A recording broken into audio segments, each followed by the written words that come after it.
नमस्कार, आप देख रहे हैं एसएमबीसी इनसाइट। आपके साथ मैं हूं नकुल चतुर्वेदी। तो आज हम दोबारा एक बार फिर से हाजिर हैं उसी मंच पर और कुछ नेताओं के साथ। दोस्तों, मुद्दे वही हैं, समस्याएं वही हैं, मगर समाधान कहीं नहीं, क्योंकि ये समस्याएं कभी खत्म नहीं होने वाली, क्योंकि जो राजनेता है वो आज के वक्त में जनता की समस्याओं को नहीं समझते। तो इसी सिलसिले में आज हमारे साथ बात करने के लिए यहाँ पर मौजूद है अभिषेक चौकसे, कांग्रेस से कैंटोनमेंट बोर्ड के उपाध्यक्ष। उसके बाद हमारे साथ मौजूद है Ravindra Vajpayee, editor MP Hindi express के। और उसके बाद हमारे साथ मौजूद है शशिकांत शुक्ला जी, बीजेपी के वरिष्ठ नेता। जी, स्वागत है आप सभी लोगों का एसएमबीसी इनसाइट की इस बहस में, इन मुद्दों में और इस शो में। जी, सबसे पहले मैं आपसे जानना चाहूंगा, कांग्रेसी जो नेता है अभिषेक चौकसे जी। अभिषेक चौकसे जी, यहाँ पर 10 साल कांग्रेस ने बिताए, तो आखिर क्या वजह रही जो कांग्रेस को यहां से जाना पड़ गया? अब ये जनता का मत है। कांग्रेस ने प्रयास तो पूर्ण किए जी। पहले 5 साल में अच्छे कार्य किए थे, इसलिए पुनः जनता ने स्वीकार किया जी। कुछ कमियां रह गई होंगी, इसलिए जनता ने अस्वीकार किया और जिसके लिए हमें सत्ता से अलग होना पड़ा।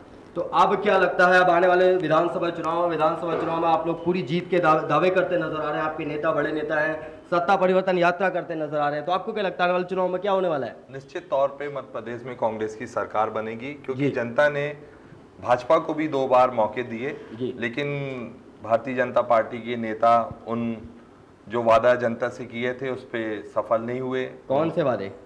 जो जैसे रोजगार के वादे किए थे, प्रोफेशनल टैक्स अलग करने के वादे किए थे, रोड सुधारेंगे, लोगों को रोजगार देंगे, आज स्वास्थ्य के विषय में जो वादे किए थे वो पूर्णतः निष्फल रहे।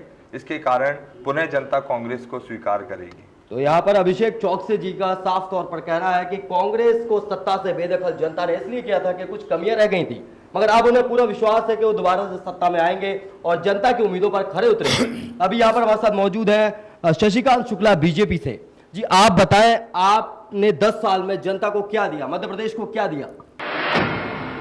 10 साल पहले मध्य प्रदेश के जो हालात थे वो किसी से छिपे नहीं थे। यहाँ की सड़कों की व्यवस्था, बिजली पानी की व्यवस्था, पूरा मध्य प्रदेश अंधकार में डूबा हुआ था। सड़कें थी नहीं, ट्रेजरी में ताले लगे थे, पेंशनर को पेंशन नहीं मिल रही थी और जो कर्मचारियों को तनख्वाहें मिलती थी 1 तारीख को कर्ज में लग जाती थी। ये हालात मध्य प्रदेश के थे। इन 10 वर्षों में न केवल कर्मचारियों के हितों का ध्यान रखा गया, मध्य प्रदेश में 45,000 किलोमीटर सड़कें डाली गई जो 50 साल में डाली गई।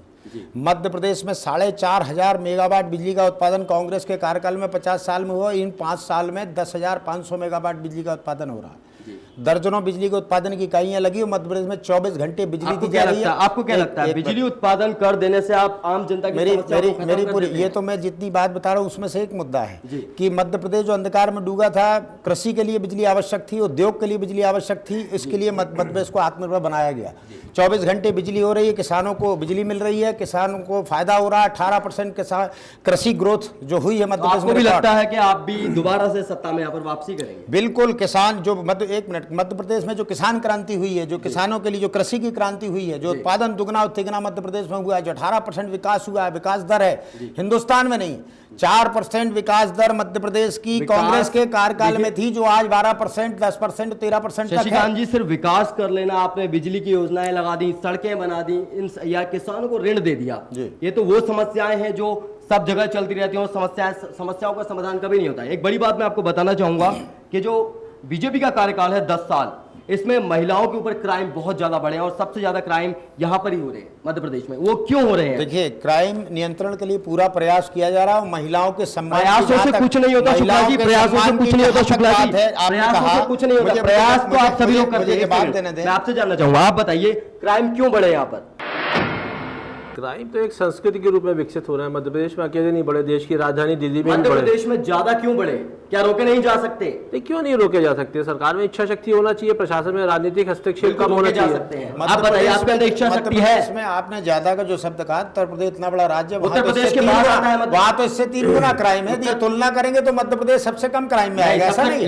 ये हिंदुस्तान में सबसे बड़ा क्राइम प्रदेश है, ऐसा नहीं है। महिलाओं की पूर्ण सुरक्षा और सम्मान के लिए मध्य प्रदेश सरकार काम करती है। 33% 50% का नगरीय निकाय चुनाव में रिजर्वेशन कांग्रेस ने दिया था, हमने 50% दिया। महिलाओं को रिजर्वेशन देने की प्राथमिकता नहीं है। लाडली लक्ष्मी योजना इस बात का है प्रमाण महिलाओं है, की सुरक्षा। लाडली लक्ष्मी योजना इस बात का प्रमाण है कि मध्य प्रदेश में जो कन्या होना 2म दर्जे की बात थी, वो आज मध्य प्रदेश में गौरव माना जाता है कि कन्या मध्य प्रदेश गौरव बना दिया। आपने लाडली योजना के थ्रू गौरव बना दिया। एक मिनट मेरी बात सुनिए, आपने गौरव बना दिया, मगर जो एक महिलाएं जो लड़कियां रोज बाजार में घूमती हैं, शाम के टाइम 6 बजे के बाद वो घर से बाहर नहीं निकल सकती, तो बीजेपी के शासनकाल में ऐसा क्यों? बीजेपी के शासनकाल में पूर्ण प्रयास ये किया गया है और किया जा रहा है कि हमारी मध्य प्रदेश चलिए एक सेकंड, आपने कहा प्रयास किया जा रहा है जी। ये देखिए इतनी सारी लड़कियां हमारे साथ यहाँ पर मौजूद है, हम इनसे जानेंगे जी। आप बताइए। शहरों में लड़कियां गायब होती हैं, बच्चे तक गायब हो जाते हैं। ये नेता और पुलिस वाले जो भी है वो सारे कुछ काम नहीं कर रहे हैं। तो बताइए क्या इनके सवाल का जवाब है आपके पास? ये शाम को 6 बजे के बाद घर से बाहर नहीं निकल पाती हैं। सुरक्षा की मिशनरी कोई भारतीय जनता पार्टी की सरकार के आने से तो पैदा हो नहीं गई जी। 50 साल से जो लचर व्यवस्था कांग्रेस के शासनकाल से चली आ रही थी, हम उस व्यवस्था को अच्छा और सुदृढ़ बनाने का प्रयास कर रहे हैं। अगर आप सुदृढ़ बनाने का प्रयास करते तो ये क्राइम रेशियो बढ़ता नहीं। क्राइम रेशो अन्य राज्यों की तुलना में दिखाएंगे तो कहीं क्राइम रेशो बढ़ा हुआ नहीं। क्राइम रेशियो बढ़ा, महिलाओं के खिलाफ सबसे ज्यादा अपराध मध्य प्रदेश में होते हैं, बलात्कार हो गया। आप यदि दिल्ली में देखेंगे, उत्तर प्रदेश में देखेंगे, हम उसका तात्पर्य ये नहीं कि दूसरे प्रदेशों में क्राइम होते तो मध्य प्रदेश में होना चाहिए। हम तो इस पक्षधर है कि मध्य प्रदेश की महिलाएं, पूरे राष्ट्र की महिलाएं सुरक्षित रहे, उनके साथ कोई अपमानजनक व्यवहार ना हो, और इसके लिए सतत भारतीय जनता पार्टी की सरकार प्रयास करती रहेगी और करती है। जी चलिए, मैं इनसे जानना चाहूंगा अभिषेक चौकसे जी से। आप बताइए, आप जब यहाँ पर थे तब यहाँ पर महिलाएं कितनी सुरक्षित थी आपके हिसाब से?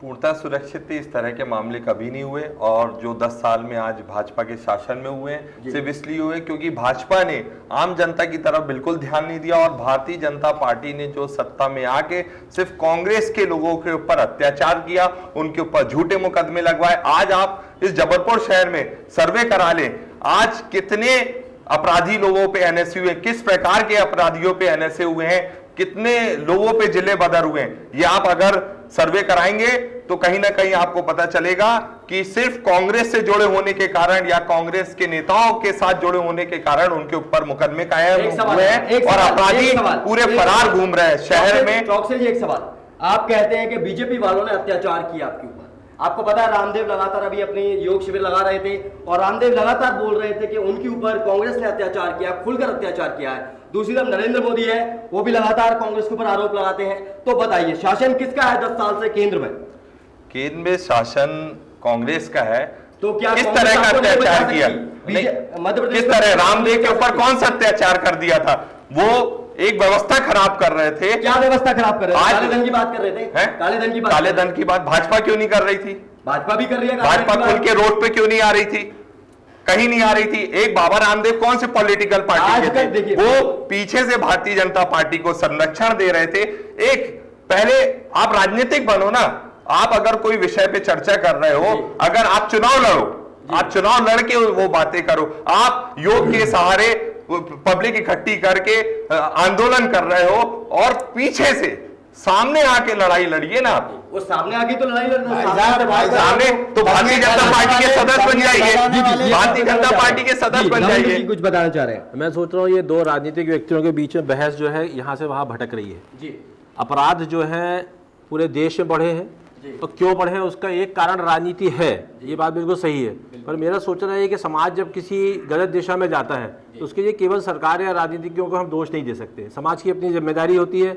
आज से 25, 30, 40, 50 साल पहले हमारे देश में एक सामाजिक व्यवस्था हुआ करती थी। दुर्भाग्य से धीरे धीरे हमने हर चीज़ को राजनीति के भरोसे छोड़ दिया। आज हम अपने घर की नाली से लेकर के और शहर के विकास तक, अपनी सामाजिक समस्याओं से लेकर के अपनी पारिवारिक समस्याओं तक सरकार के ऊपर निर्भर करने लगे। सरकार ओवरलोडेड है, वो ये काम नहीं कर सकती। पुलिस अकेले दुनिया में कहीं नहीं कर सकती। आज मैं अमेरिका का उदाहरण देता हूँ, जो अमेरिका के सबसे विकसित देश है, न्यूयॉर्क और शिकागो जैसे, वहाँ भी रात को 8 बजे के बाद आप सुनसान जगह में नहीं जा सकते, आपको लूट लिया जाएगा।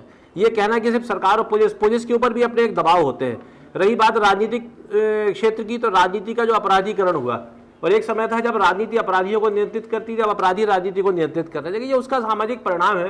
केवल सरकार इसमें कुछ भी नहीं कर पाई जब तक। अब बात रामदेव जी की हुई, मैं रामदेव जी की व्यक्तिगत बात नहीं कर रहा हूँ, पर मेरा कहना कुछ ना कुछ सामाजिक शक्तियां ऐसी हमेशा रही हैं जिन्होंने कभी सामाजिक और राजनीतिक आंदोलनों को बल दिया, दिशा निर्देश किया। हमने कैसे हो? मैं अपराध की बात कर रहा हूं, महिलाओं की बात। महिलाओं की सुरक्षा होगी समाज में संस्कारों के विकास से। वो सरकार संस्कार कैसे आएंगे? संस्कार अच्छी प्रवृत्तियों से आएंगे, अच्छे लोगों को प्रमोट करने से आएंगे। आज मीडिया का भी सारा कॉन्सेंट्रेशन राजनीतिक नेताओं के ऊपर हो गया। आप खबरों को उठा करके देख लीजिए। तो मतलब नेताओं का इसमें कोई योगदान नहीं है? नेता चाहे तो कुछ नहीं कर सकते। नेता समाज से नियंत्रित होता है। आप मैं आपको एक छोटी सी बात बता रहा हूं। आप यहाँ सभी लोग बैठे हैं, परिवारिक हैं। आज से 25, 30, 40 साल पहले बहनें भी बैठी हैं। गांव में मर्डर हो जाता था, डकैती हो जाती थी, लेकिन कभी गांव में यौन अपराध नहीं होता था, सेक्स क्राइम नहीं होता था। यहाँ सभी लोग प्रत्यक्ष रूप से गांव से नहीं, लेकिन आपको बताता हूं, पिछले 10 वर्षों में होता उस वक्त भी था, बट उस वक्त इतना ज्यादा अवेयरनेस नहीं थी, मीडिया नहीं थी और लोग केस करने नहीं जाते थे। बड़ी चीज ये थी। तो आप तो अपनी बात को कॉन्ट्रडिक्ट कर रहे हैं। अगर उस समय भी होता तो फिर व्यवस्था में गिरावट कहां जाएगी? नहीं, आपने अपनी बात को कॉन्ट्रडिक्ट कर दिया। अगर उस समय भी होता था तो फिर हम क्यों चिल्ला रहे हैं? सर आपसे उसकी न्यूज छप रही है। बड़ी बात है, बदला क्यों नहीं? आप पुराना आपकी बात सभी करते हैं, बीजेपी नहीं वो इसी नहीं बताइए कि फिर मैं आपको बात कर रहा हूँ। मेरा मैं एक पत्रकार के रूप में बोल रहा हूँ। मेरा किसी राजनीतिक वो नहीं है कि जब तक हम सामाजिक शक्तियों को नहीं खड़ा कर, समाज अपनी ताकत के साथ सामने क्यों नहीं आता है? अपने शहर, अपने घर में, अपने समाज में बहू बेटियों की इज्जत करना हमको किसने सिखाया था? सरकार ने सिखाया था क्या? चलिए एक सवाल मेरा आपसे, एक सवाल। 10 साल कांग्रेस यहाँ पर रही, 10 साल बीजेपी यहाँ पर रही, किसका कार्यकाल ज्यादा अच्छा था? देखिए, इसको तुलनात्मक दृष्टि से आप नहीं देख सकते। विकास हो रहा है। अगर किसी ने एक सड़क बनवा दी तो कोई एहसान इसलिए नहीं किया कि वो तो बनना ही है। अब आदमी मंगलयान पे पहुंच रहा है तो आप कहेंगे साहब इस सरकार ने मंगलयान, नहीं, ये पिछले 25 सालों की मेहनत है। अगर कोई आदमी चंद्रमा से और ऊपर जाएगा तो वो उसके, ये क्रमिक विकास, एक क्रमिक प्रक्रिया। एक बच्चा बड़ा हुआ तो उसमें किसका श्रेय? माँ का, बाप का? वो तो बड़ा हो गई धीरे धीरे। वो एक क्रमिक विकास कैसे, मतलब अगर बड़ा होना चाहिए था, मान लीजिए बच्चा इतना बड़ा हो पाया, उसे जो चीजें आप मुझे बताइए क्या पिछड़ा, पर विकास क्या है? पिछला आप बताइए। रोडें जबलपुर की आप देख लीजिए, जबलपुर की रोडों के क्या हाल है। जब नेता लोग यहाँ पर आते हैं तब रोडें बना दी जाती हैं। बिल्कुल ठीक बात है। ये भी पिछले 50 साल से हो रहा है। जब नेता लोग यहाँ आते हैं तब यहाँ की रोडें बना दी जाती हैं। तो भाई साहब आचार्य रोड बना दी जाती है। TN सेशन ने आचार संहिता लगा दी तो एक प्रतिबंध हो गया कि 1 महीने 1.5 महीने कोई काम नहीं होगा। वरना मैंने तो वो जमाना देखा है, या कल सुबह मतदान है, आज रात को सड़क बन रही है, आज रात को हैंडपाइप खुद रहा है। बिल्कुल। तो ये हमारे देश की हमारा कहना वही है। जनता अपनी ताकत को क्यों नहीं पहचानती है? हर काम के लिए नेता के पास क्यों जाते हैं? हमें अपनी शक्ति भी तो पहचाननी चाहिए। हम अपने स्तर, जनता क्या करे? जनता सब कुछ करने जा रही है। जनता सरकार बदलती है, सरकार बनाती है। सरकार तो बदलती है, मगर सब कुछ आता तो सरकार के हाथ में ही है ना। नहीं ऐसा नहीं। अभी देखिए हमारे क्या ना, आज से बहुत पहले हमारे देश में सामाजिक व्यवस्था बहुत मजबूत थी। गांव की एक छोटी सी पंचायत पूरे गांव को जांच से आदमी को निकाल दिया करती थी। यहाँ पर कुछ पब्लिक है, हमसे सवाल करना चाहती है, आप लोगों से सवाल करना चाहते हैं यहाँ पे कुछ लोग। जी, मेरा सीधा है, अपन मध्य प्रदेश की बात ना करके सिर्फ जबलपुर की अपन बात करें। यहाँ से बीजेपी जी के नेताजी खड़ेंगे, यहाँ पर SP चला रहा है कि पुलिस चला रही है? इनसे ये पूछिए, बताएं सवाल का जवाब। क्या SP चला रहा है? मुझे सवाल ही समझ। यहाँ के SP चला रहे हैं कि यहाँ के जबलपुर के बीजेपी के नेता चला रहे? पुलिस को कौन चला रहा है? यहाँ पर इनका सवाल ये है कि पुलिस को यहाँ पर कौन चला रहा है? पुलिस को तो सीधा SP चलाएगा, हर जिले में SP चलाता है। ये अलग बात है कि समय व्यवस्थाओं को देखते हुए हम अपनी बात उनको रखते हैं कि इस पर कंसंट्रेट किया जाए, जब ध्यान दिया जाए। और ये साले लोग रखते हैं, जनता रखती है, कांग्रेस का शासन था वो भी रखते थे, लेकिन इसका ये मतलब नहीं कि SP ने हम चलाने लगे। हम तो उनसे कह सकते हैं कि यहाँ गलती है, यहाँ सख्ती बरते, इस ओर ध्यान दें, ये सुझाव तो आते रहते हैं, लेकिन कंट्रोल पुलिस के हाथ में। जी ये पूछे। जबलपुर शहर में पिछले बार 2 इन्वेस्टर मीट हुए, जिसमें मुख्यमंत्री जी ने ये घोषणा की थी कि करोड़ों रुपए के यहाँ उद्योग धंधे लाए जाएंगे। तो मैं पूछना चाहता हूँ कि कितने उद्योग धंधे स्थापित हुए? करोड़ों रुपए के MOU साइन हुए थे, तो उसमें से कितने उद्योग धंधे हमारे क्षेत्र में आए? जी, कितने उद्योग धंधे आए क्षेत्र में? अब इसका विषय देखिए, आपकी विगत आज से 10 साल पहले मध्य प्रदेश में उद्योग धंधों के हालात ये थे कि सारे उद्योग धंधे बिजली के अभाव में, दीगर अभाव में, सड़कों के अभाव में पलायन कर रहे हैं। जी, ये सत्यता है। और यदि हमारे मुख्यमंत्री ने प्रयास किया, 4.25 लाख करोड़ के MOU साइन हुए, सवाल 1000-2000 करोड़ के भी नहीं है, ये हमारा प्रयास था। अब व्यवस्थाएं क्या है? उद्योगपति कुछ MOU साइन करने के बाद उनकी आंतरिक व्यवस्थाओं के कारण पलायन कर गए, विड्रॉ कर लिया, या वो करने वाले हैं। आधी से ज़्यादा उद्योग धंधे मतलब एस्टेब्लिश हो रहे हैं, वर्किंग में हैं, प्रोग्रेस में है। हरगढ़ में कुछ उद्योग धंधे लग रहे हैं, कुछ चरगवा में लग रहे हैं, कुछ आसपास लग रहे हैं, मध्य प्रदेश के तमाम क्षेत्रों। लेकिन ये हमारा अच्छा प्रयास है, इसको तो कम से कम आपको सराहना पड़ेगा कि वास्तव में 4.25 करोड़ के एमयू साइन करना भी एक बहुत बड़ी सफलता है। ठीक है, 4.25 करोड़ का इन्वेस्टमेंट मध्य प्रदेश में ना हुआ होगा, कुछ कम होगा, कुछ वर्किंग में है, लेकिन ये प्रयास है मध्य प्रदेश के नौजवानों के लिए, मध्य प्रदेश के सारे क्षेत्रों के विकास के लिए। एमयू साइन करने से जबलपुर के कितने लोगों को विकास यहाँ पे रोजगार मिला है? एक एमयू साइन नहीं करके डायरेक्ट उद्योग आ जाएंगे क्या? यदि उद्योग धंधे लाने की प्रक्रिया है तो उनको निमंत्रित किया जाएगा, उनसे एमयू साइन कराए जाएंगे, ये हमारा प्रयास है ना। मैं कह रहा हूं ना, 1 मिनट, 1.5 साल में 10 1 मिनट। हम लोग भी जबलपुर में रहते हैं और आज तक एक भी उद्योग धंधा यहाँ पे नहीं स्थापित हुआ और पूरे नौजवान यहाँ से पलायन कर रहे हैं। और इस समस्या के लिए केवल मुख्यमंत्री और भारतीय जनता पार्टी की सरकार जिम्मेदार है, ये मैं खुला आरोप लगाता हूँ जी। खुला आरोप लगा दिया गया कि जो इन्वेस्टर्स जी। एक सवाल का जवाब बताएं। देखिए, अब श्रीमान जी जो आरोप लगा रहे हैं वो आम जनता से नहीं, वो कांग्रेस पार्टी से, मैं खुद जानता हूँ। सवाल ये है कि आरोप जो लगाए जा रहे हैं, अभी 2 साल पहले एमयू साइन हुए, 2 या 2.5 साल 3 साल का समय हुआ है।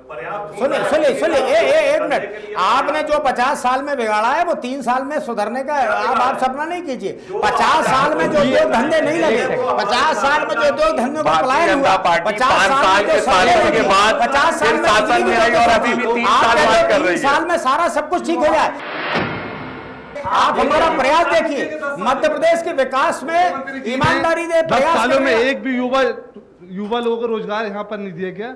सब लोग यहीं पर ही है, कोई चौकड्डे में खड़ा है, कोई कहीं खड़ा है, कोई पान के टपरे में खड़ा है। आप बता दीजिए। कहीं ना कहीं यहाँ पर युवाओं को भी रोजगार नहीं दिया, वो योजना भी विफल रही। मैं उनकी बात से पूर्णतः असहमत नहीं हूँ, ऐसा नहीं है, और पूर्णतः सहमत हूँ ऐसा भी नहीं। मेरी बात सुन ले पहले। ठीक है, आपकी पीड़ा है। मध्य प्रदेश में जब विगत 10 सालों के अंदर, इसके पहले मध्य प्रदेश में कंप्यूटर कॉलेज, ये कॉलेज, छोटे छोटे जिलों में कॉलेज, 1 मिनट पूरी बात होने दीजिए। आप हमारी बात ईमानदारी से हम रख रहे हैं ना, आपकी बात भी मान रहे हैं। छोटे छोटे जिलों में जो कॉलेज खोले, कभी सपने में सुनाई नहीं देता था कि डिंडोरी जैसे छोटे जिले में कंप्यूटर कॉलेज खुलेगा, जहाँ एमसीए लोग। एक मिनट, अब मेरी पूरी बात होने दें, पूरी बात होने दें। हमने तमाम कॉलेजेस, ये जितने भी मध्य प्रदेश शिक्षा का विकास हुआ है, इससे बहुत से हजारों लाखों की संख्या में लोग पढ़ के पूना और दीगर जगह जाके सर्विस चले गए ना। 1 मिनट, सवाल यहाँ पर अगर कुछ होता तो यहाँ काम करते ना। मैं इनके साथ हूँ। एक सवाल और आपके जवाब 2003 में आरडीबी में 17,000 अध्यापक रहते थे और आज की डेट में 1700 भी नहीं बचे हैं आरडीबी में। क्या हुआ?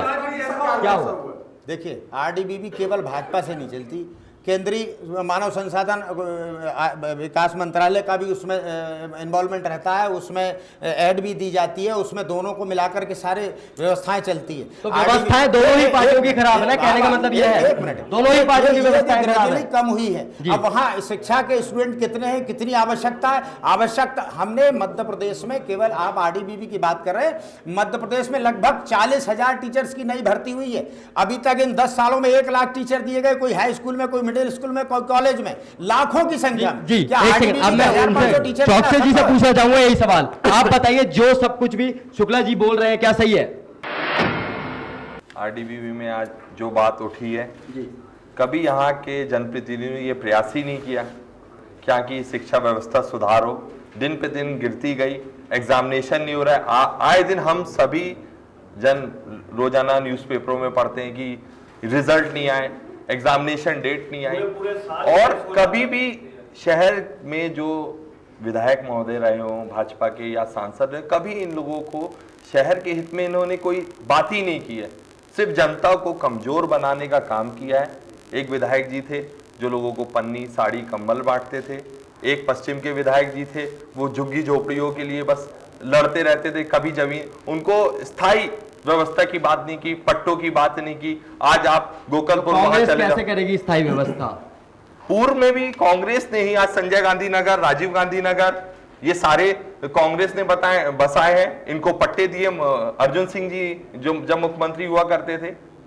यानी व्यवस्था देने का सिर्फ कांग्रेस काम करती है, रोजगार देने का कांग्रेस काम करती है। तो यहाँ पर दोनों पार्टियों के नेताओं से हम लगातार बात कर रहे हैं, मगर एक एमओयू साइन करने को अपनी सफलता मानते हैं, दूसरे अपनी सफलताओं की गिनती हमें गिनाते हुए लगातार नजर आ रहे हैं, मगर जनता के जो सवालों के जवाब हैं वो हमें अभी तक कहीं पर नहीं मिल पाए। एक और जनता हमारे पास, इनसे जानना चाहेंगे। जी, आप बताएं। पहली बात तो मैं दोनों पार्टियों में से मैं किसी का पक्ष नहीं लूंगी। मैं जस्ट ये क्वेश्चन अराइज करना चाहूँगी कि ये जो आपने जैसे कहा एक सिस्टम होता है पूरा, जो कि कंसिस्टेंसी, जनता चाहती है कि उसमें कंसिस्टेंसी रहे, मतलब लगातार। जैसे कि एक चक्की होती है, उसमें अगर निरंतर गेहूं पिसता रहे तो एक हमें अच्छा गेहूं, अच्छी रोटी खाने के लिए मिलती है। वैसे ही हमारी जनता चाहती है, मैं एक आम जनता की आवाज़ हूँ, मैं ये चाहती हूँ कि मतलब एक डिज़ायर्ड रिजल्ट मिले हमें, पर्टिकुलर एक डिज़ायर्ड रिजल्ट, और हमें ऐसा लीडर चाहिए जो हमें एक डिज़ायर्ड रिजल्ट दे। ये ना कहे कि हमने ये कह दिया वो कह दिया और उसके बाद मुकर जाए। हम एक एग्रीमेंट चाहते हैं, अगर कोई जीतता है तो हम ये एग्रीमेंट चाहते हैं कि हाँ कि ये हो, इसके बाद ये ना हो कि पलट जाए वो व्यक्ति। हम ऐसा कहीं यहाँ पर जनता में अविश्वास है राजनेताओं को लेकर, उनके वादों को लेकर, उनके दावों को लेकर, उनके आश्वासनों को लेकर। जी आप बताएं। एक बड़ा अच्छा प्रश्न इस बहन ने उठाया है, और मैं इस बात को पहले से भी प्रचारित करता रहा हूँ कि ये घोषणा पत्र जो है ये बहुत बड़ा धोखा है जी। घोषणा पत्र को एक एफिडेविट के रूप में दिया जाना चाहिए, चुनाव आयोग इसमें सुधार करे। यदि आपने किसी चीज की घोषणा की है, घोषणा पत्र में वायदे किए और आप सत्ता में आ गए हैं, बिल्कुल, तो आप अगर उसको पूरा नहीं करते तो आपको एक क्रिमिनल ऑफेंस लगना चाहिए 420 की, आपने जनता के साथ धोखाधड़ी की, पहली बात। दूसरी बात यह कि आप जो आसमानी वायदे कर देते हो, इन वायदों को आप आर्थिक रूप से कैसे पूरा करोगे, इसका भी एक ब्लूप्रिंट घोषणा पत्र के साथ आना चाहिए। कि यदि आपने कहा कि हम आपको मतदाताओं को ये देंगे, तो आपके पास ये पैसा कहाँ से आएगा, एक बात।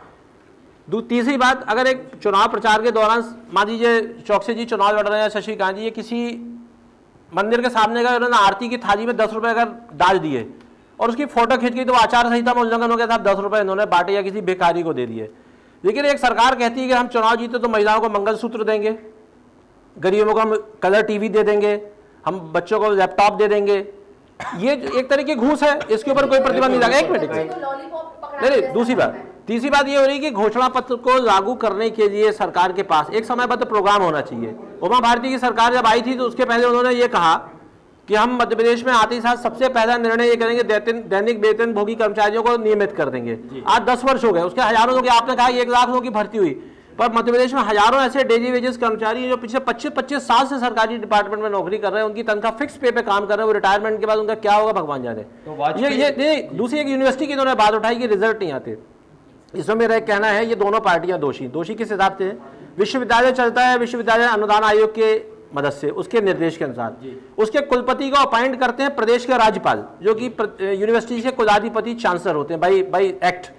वो चांसलर जो होता है वो डिफरेंट पार्टी का होने से एक नई समस्या पैदा हो गई। आज मध्य प्रदेश में राज्यपाल कांग्रेस का है, सरकार इसकी है। वीसी किसने अपॉइंट किया? श्रीमान राज्यपाल ने। सरकार किसकी है? अब राज्यपाल और वीसी और सरकार के बीच में तालमेल नहीं हो रहा है। तो तालमेल क्यों नहीं हो पा रहा? वही तो वजह है। वो जो मैं बात कर रहा हूँ ना कि तालमेल इसी कि राजनीतिक संघर्ष, जहाँ विकास की बात होती है, जहाँ व्यवस्था की, वहाँ राजनीति नहीं आना चाहिए। मेरा कहना है सरकार का काम प्रशासन चलाना है, सरकार का काम डे टू डे उसमें हस्तक्षेप करना नहीं है। चलिए ठीक है। शशिकांत शुक्ला जी, एक सवाल जानना चाहूंगा मैं आपसे। अभी कुछ दिन पहले ज्योतिरादित्य सिंधिया यहाँ पर आए थे जबलपुर के दौरे पर, तो उस दौरान हुआ क्या? जिस रोड से उन्हें गुजरना था वो रोड बना दी गई, एक रात में रोड बना दी गई। तो ऐसा क्या नहीं हो सकता कि यहाँ की सारी रोडें एक दिन में बना दी जाए? देखिए, एक दिन में तो पूरे शहर की रोड तो एक रात में वो एक रोड कैसे बन सकती है? बड़ा सवाल है यहाँ पर। सुन लीजिए, सवाल ये है कि जबलपुर में आचार संहिता लगने के पहले तमाम रोड सैंक्शंस हुई हैं बनाने की जी। अब इतना ट्रैफिक होता है कि एक रोड बनाते हम तो एक तरफ बंद करना पड़ता है जी, तो रोड बनाने में टाइम लगता है। रोलर चलते ही चलते एक दिन में पूरे शहर में यदि रोलर चलाए जाएंगे तो व्यवस्था क्या होगी? जी जी, अब मैं उनसे जानना चाहूंगा, आप बताइए क्या अगर एक रात में रोड बन सकती है, ये शहर तो क्या रोडें नहीं बन सकती? ये शहर की जो रोडें जो बन रही हैं, ये JNRUM के तहत बन रही हैं। केंद्र इसकी राशि दे रहा है। भारतीय जनता पार्टी के लोगों ने इसलिए जल्द से वो रोड बना दी, कहीं ये केंद्र के नेता दिल्ली पहुंच के अगली राशि ना रोक दें। और पूरे शहर की केंद्र तो राशि रोके ही है 5 साल से, और किस किस क्षेत्र में? केंद्र चाहे ने वो 240 करोड़ रुपए एक आम जनता हो रहा है, आम जनता हो रहा है। रोडें बनी हैं, नाले बन रहे हैं, और जिसमें भारतीय जनता पार्टी भ्रष्टाचार कर रही है। बीजेपी के भी मंत्री जी हैं यहाँ पे, कांग्रेस के भी। मैं उन लोगों से एक सवाल पूछना चाहता हूँ। अभी बासु होटल पे अतिक्रमण चला रहा, निगम ने चलाया रहा, तो उसको 68 लाख रुपए मुआवजा दिया गया रहा। एक गरीब के घर में अतिक्रमण चल जाए, बिल्डोजर चल जाए, तो उसको क्यों नहीं मिलता मुआवजा? जिनके पास पैसा है उन्हें पैसा मिल जाता है, जिनके पास कुछ नहीं उन्हें कुछ भी नहीं मिल पाता। जवाब दें इस बात। देखिए, मुआवजा की पूरी कानूनी प्रक्रिया है, आप बात को समझें। ये सड़क की आप कलेक्टेड गाइडलाइन देखें, गाइडलाइन के अनुसार मुआवजा होता है। वो पूरी कोई मौजमानी मुआवजा नहीं होता, कोई जेब से नहीं देता। किसी गरीब का भी घर यदि टूटता है और कलेक्टर गाइडलाइन में उसकी वैल्यूशन होती है कि इतनी इसकी जमीन की और प्रॉपर्टी की वैल्यूशन है, तो उसको बाकायदा पैसा मिलता है, कहीं ऐसा विषय नहीं। लेकिन यदि कोई ऐसी बात हो शासन के सामने आए तो भारतीय जनता पार्टी का शासन शुक्ला जी यहाँ पर वक्त है एक ब्रेक का, मगर सबसे बड़ी बात क्या है, शुक्ला जी लगातार दावे वादे उनके जो भी थे उन्हें पूरा नहीं कर पा रहे हैं। बातें तो हमें बहुत सारी बता रहे हैं, मगर कोई भी बात पे विश्वास मत नहीं हो पा रही है जनता और ना ही हम। तो यहाँ वक्त है एक ब्रेक का, देखते रहिए SMBC इनसाइड।